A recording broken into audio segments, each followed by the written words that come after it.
Sometimes you publish a book and it flops, but you soldier on and you do the work to turn it into a success.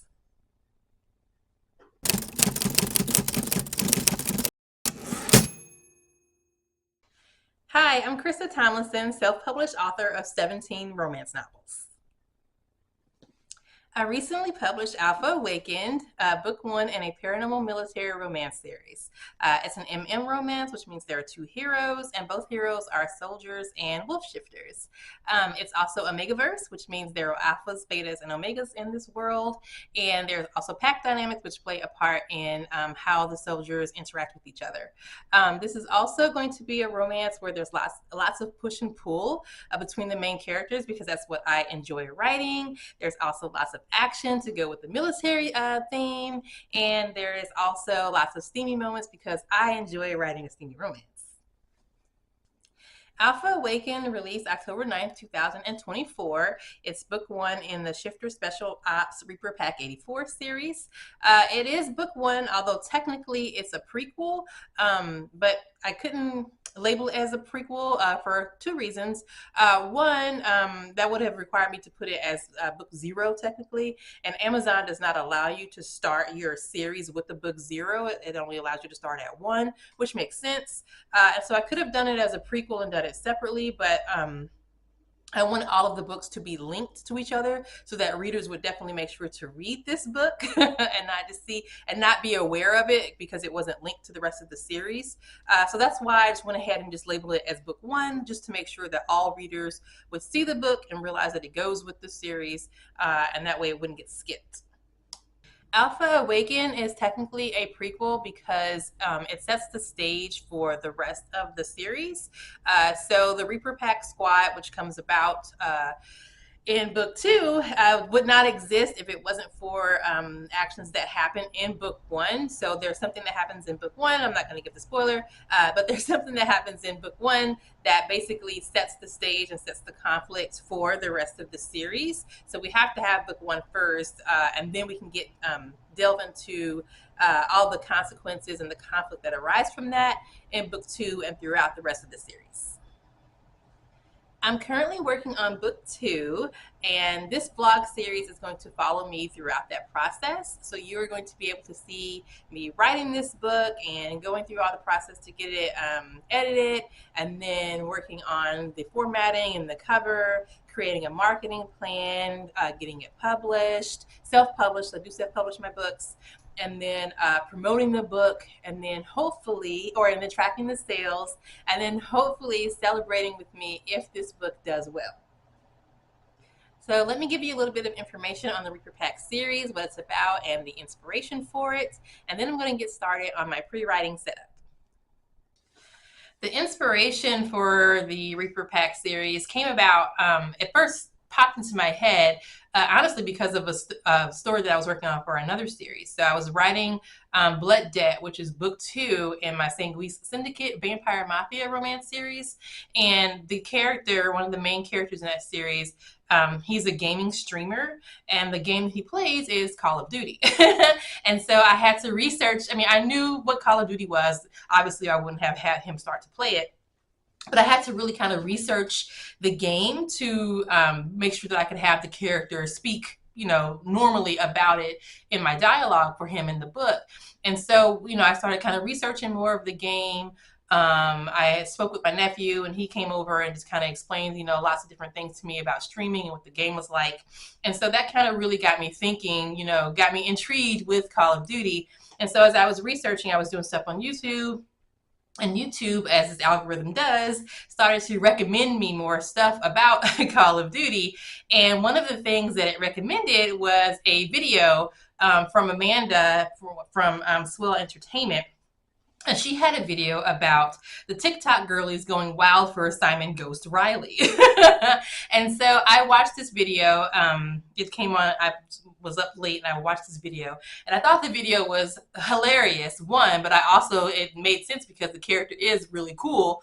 And so I could see, why people were really involved with him and really kind of glommed onto this character and why he became so popular.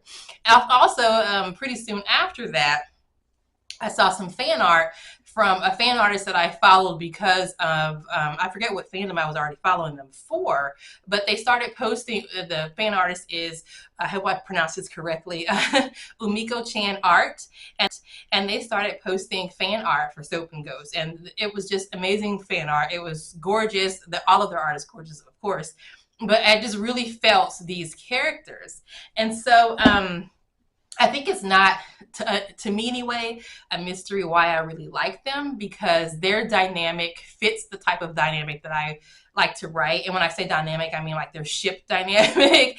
And so it really fits what I like to write as far as main couples. And I think they reminded me a lot of Logan and Clay, and from my book, the Sergeant. And so, they're very different, characters. They're their own characters, and they're not, the same at all. But just like the bare bones of what fandom and my own headcanons and what is shown to us, and their personalities from the Modern Warfare reboot, Modern Warfare 2 reboot. Since that, it kind of really just gelled in my brain with what I loved for ship dynamics and characters. And so I just kind of locked in on these two, and I'm just like, okay, these are my guys.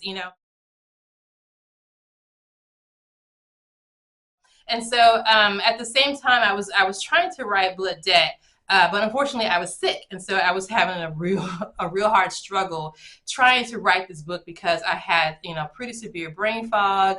I couldn't concentrate. I couldn't focus. I was tired because I had really bad fatigue. I had insomnia, and so trying to write a romance novel while I felt just like dirt, just it wasn't going well. So I just kind of shelved Blood Debt, and just was really just took basically a month to just say, hey, nothing's happening here. And so I'm just going to just kind of relax and just try to, let myself rest and try to get better. And so since my concentration was so poor, I couldn't really watch a lot of TV and movies because I couldn't focus and follow plots, or I would just fall asleep. And so I was watching a lot of YouTube. And so YouTube started recommending me a lot of gameplay for both of the Call of Duty games that were out at the time for Modern Warfare, the Modern Warfare reboot. And so I watched a lot of those. And as I was watching those and seeing more and more fan art, mostly on Twitter, and started reading some fanfics, and it just really just kind of popped into my head. It's like, I want to write some fanfic for them too, but of course I couldn't at the time because I couldn't write anything. But I had this idea for another series that I had been thinking of writing, that I have, written detailed notes for, and I was planning on writing it sometime in the future, but it just really meshed well with, and it was kind of a military series, and it just kind of meshed well with what I was thinking of for Soap and Ghost, because obviously they're in the military. And I was like, well, maybe I can kind of play with that and kind of write some fic for them. And I was thinking about doing that. But as I was kind of, playing with this outline for this fan fiction, it just was getting so detailed, mostly because it was coming from something that I had already thought of, and I had already did a lot of planning for. And it was just getting so detailed, even as I changed it, that it was kind of really getting away from just being a fan fiction, because I was having all these other characters and all this other kind of stuff that I wanted to write stories for that were, outside of the Call of Duty canon. And then also the main characters, Soap and Ghost, were, as I was planning, were becoming more and more my characters, my OCs, as opposed to the characters that I was supposed to be writing the fic for. So I was like, I'm getting way away from that.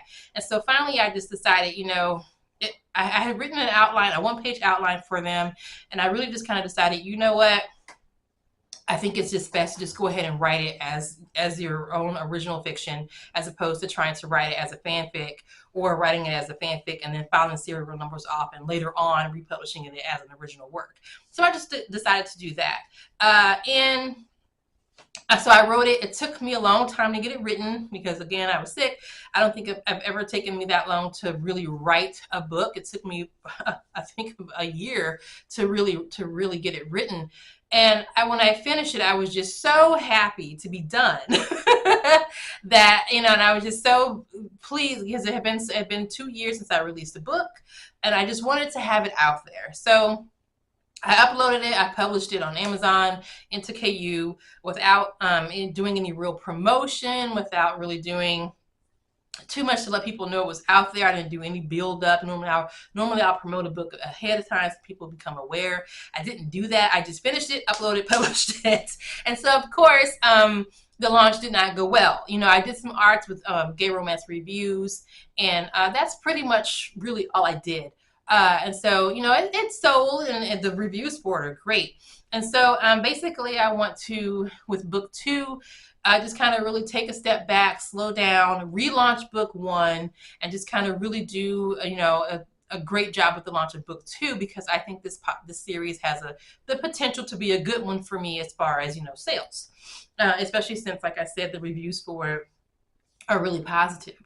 Readers really liked the story, and so I hope they feel the same way about book two.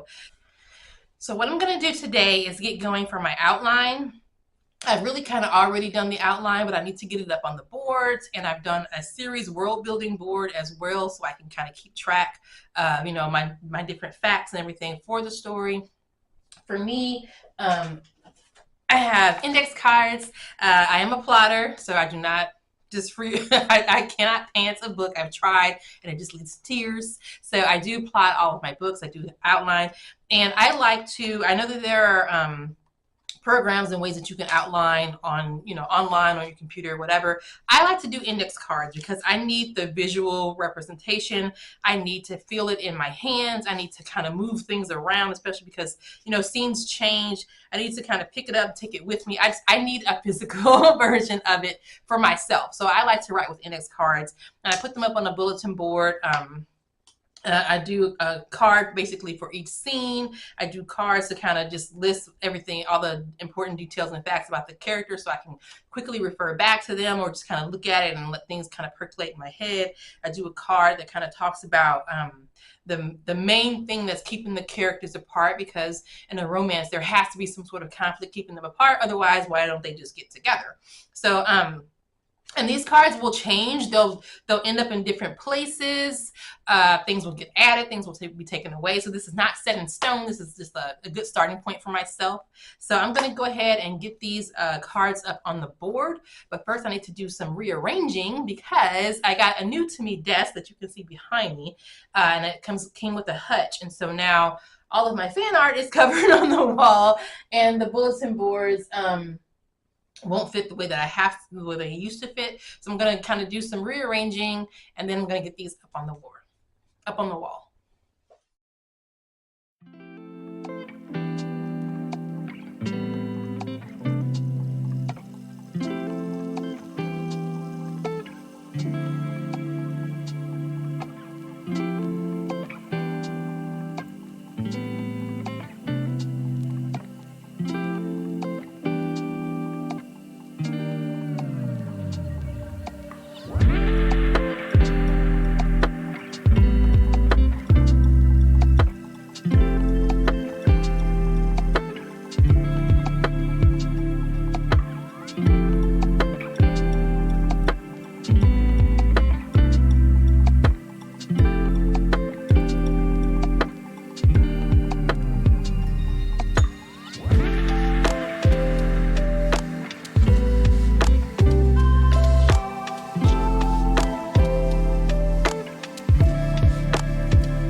Okay, the board is up, so I'm really happy with that because it's a really big help to me. As I mentioned, I like having everything just kind of as a visual representation, so I can just easily refer to something, look at the scenes as I need to as I'm working here at my desk, and then also just kind of little tidbit facts for the series. So obviously, I can't show it to you because it has a dozen spoilers on it. But I basically have all of the books listed, who goes in which books, what things happen in order as far as the secondary plot, and then also like just little facts for the world and stuff like that. So it's really easy for me to be able to just look at the board and see those things there, as opposed to having to flip through a series Bible or look through the first book and kind of see what I mentioned there, but just for like little small facts. So that way I can kind of keep track of everything. So I'm really happy to have that there. So I will be starting next on the next draft. I do several drafts when I'm writing, so I kind of consider my first draft to be the actual outline because while yes, I do have these cards there, I also write it out just freehand on notebook paper, just write down every single thought that I could think of for what would happen in the story. And then from there is when I make the scene cards. Then next I do what I call the free writes or the vomit draft, where I just kind of just throw everything out that I can think of. I'll take one scene card and just write everything that I can think of for that scene. I barely worry about punctuation. It's not in any kind of order. It's just I just get the thoughts out for those scenes.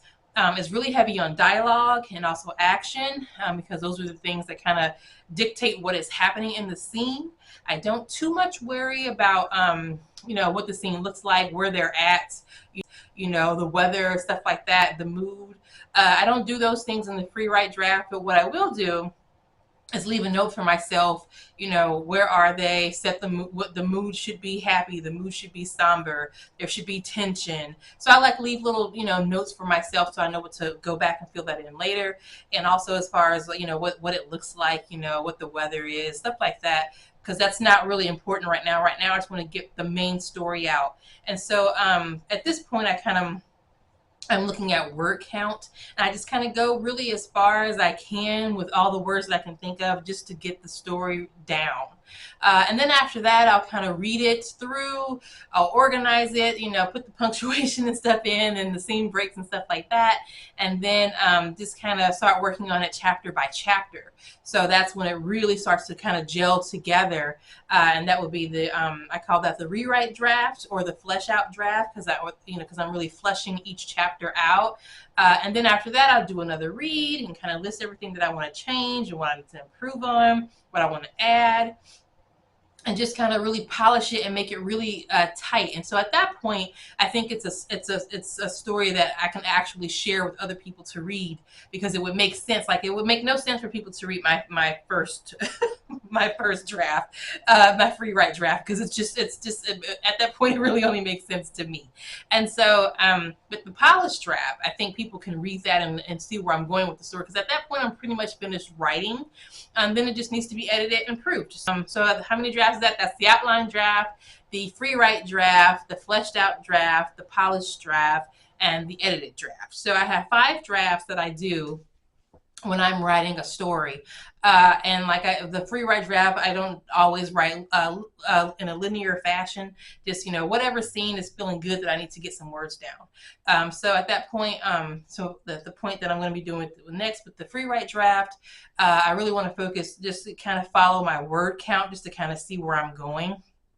I like to have a word count sheet or just some way to track my word count because that way I can kind of have just a roadmap and something to strive for because I'm very extrinsically motivated. I need to see where I'm going.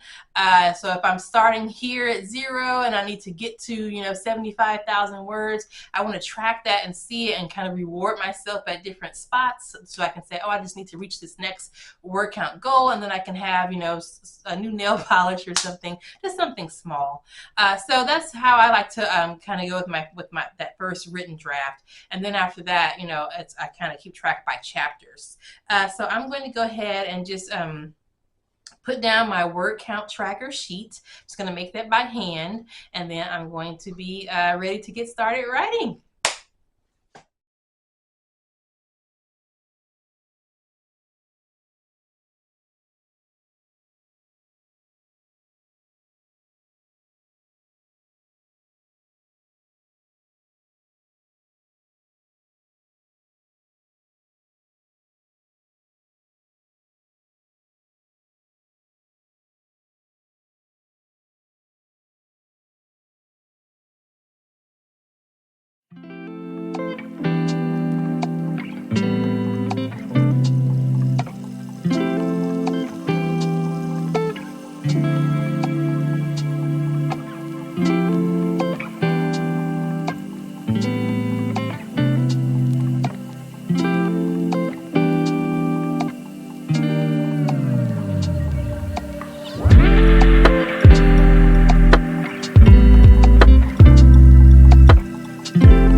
So my word count tracker is set. So all that's left for me to do is to start writing. So I will be starting writing tomorrow. I'm really excited. I'm going to just be free writing several days a week. My goal to shoot for, like I showed on the word count tracker, is 3,000 words a day. More than that is great. I had it going up to 125,000 words here, but I don't really expect to write that many in a free write draft. I normally stop my free writes around 65, 70,000 words, but I just went up that far. Just, if I kept going, then great. So yeah, so I'm super excited. I'm already in love with this couple. I cannot wait to start telling their story. So that like I said, all that's left to do is for me to start writing. So I hope you guys will come back and join me for that. And for now, I'm just going to go ahead and go, and I will see you in the next one. Bye.